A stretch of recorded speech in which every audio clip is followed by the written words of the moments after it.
Hello everyone, Emma's Kitchen muli. So ang ating recipe sa ngayon ay pagkaing Ilocano. Gusto ko lang i-share sa mga kapwa ko Bicolano kasi kami mga Bicolano, marami kaming pagkain na nasa paligid namin na hindi namin alam na kinakain pala. So katulad nito, eto nililinis ko, binubuksan ko at tatanggalin ko yung dulo ng petals. Chine-check natin yung loob kung may uod o wala bago natin hugasan. Okay. So ayan, yung dulo lang at yung dulo ng petals kasi kumakalat yung ano niyan yung parang sumasabog yung kulay dilaw. So tanggalin natin yung dulo. Ayan, so bago natin hugasan.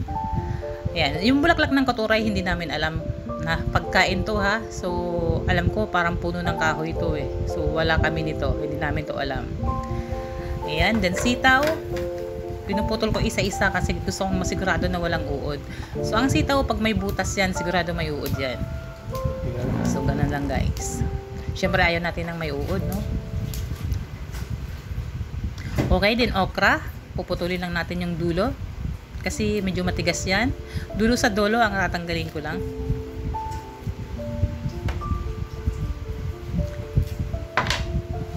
Then, gagamit tayo ng kamote. Isang pirasong kamote lang. Hihiwain ko to ng maliliit na piraso. Kasi ito yung magbibigay ng medyo konting tamis at lapot sa sabaw na ng ating lulutuin. Yan, so binabad ko lang siya sa tubig bago hiwain. So magbabalot tayo ng sibuyas. Isang pirasong sibuyas na katamtaman ng laki. Ayan, walang bawang guys. Sibuyas at luya lang ang ating gagamitin. Saluyot. Ayan, check nyo na lang yung dahon ng saluyot. Dahon lang kukunin natin ha. Walang tangkay. I-check nyo lang na walang nakabuhol kasi once na may magkatiklop yan, may uod dyan sa loob. So sasahugan natin ng pritong isda. Ayan, mga nahugasan na yung mga gulay guys at magluluto na tayo. Okay, sabaw natin 2 tasang tubig lang. Depende sa dami ng inyong lulutuin ha. Okay, basta mas masarap pag kaunti lang ang sabaw para makuha natin yung linamnam ng sarap ng ating lulutuin.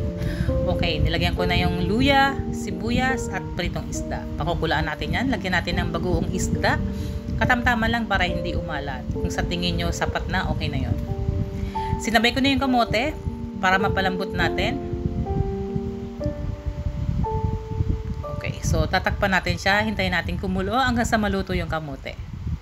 Okay guys, check na natin kung luto na yung laman ng kamote.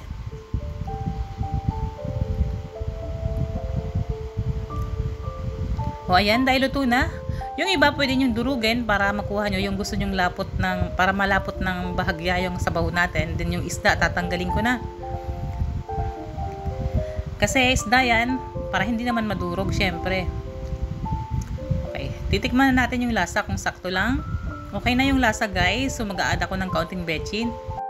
Para timplado na yung ating sabaw, then ilagay natin yung sitaw at okra. Halos sabay lang kasi itong maluluto. Yan, pakuluan lang natin siya sa loob ng 3 minuto. Okay, so ayan, check na natin guys. Dahil okay na yung sitaw at okra, ilagay na natin yung dahon ng saluyot.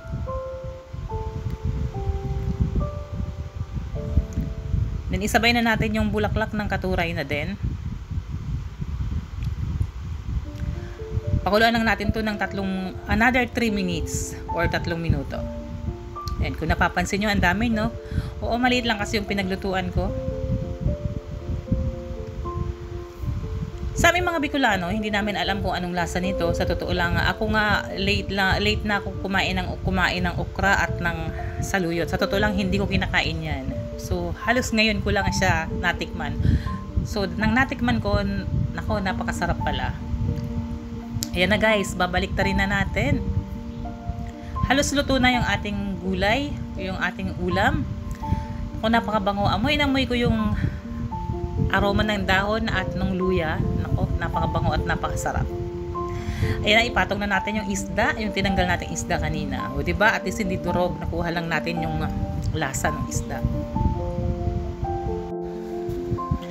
Ayan na guys, luto na yung ating masarap na ulam. So maraming salamat sa panonood. Sana nagustuhan yung ating recipe sa ngayon. Reseping Ilocano pero sinare ko sa kapwa ko Bicolano para malaman nyo naman na may pagkain tayo hindi alam, masarap pala. Ay nako.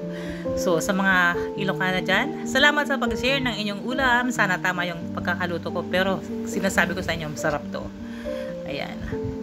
So, maraming salamat hanggang sa muli. This is Megan Emma's Kitchen. Bye!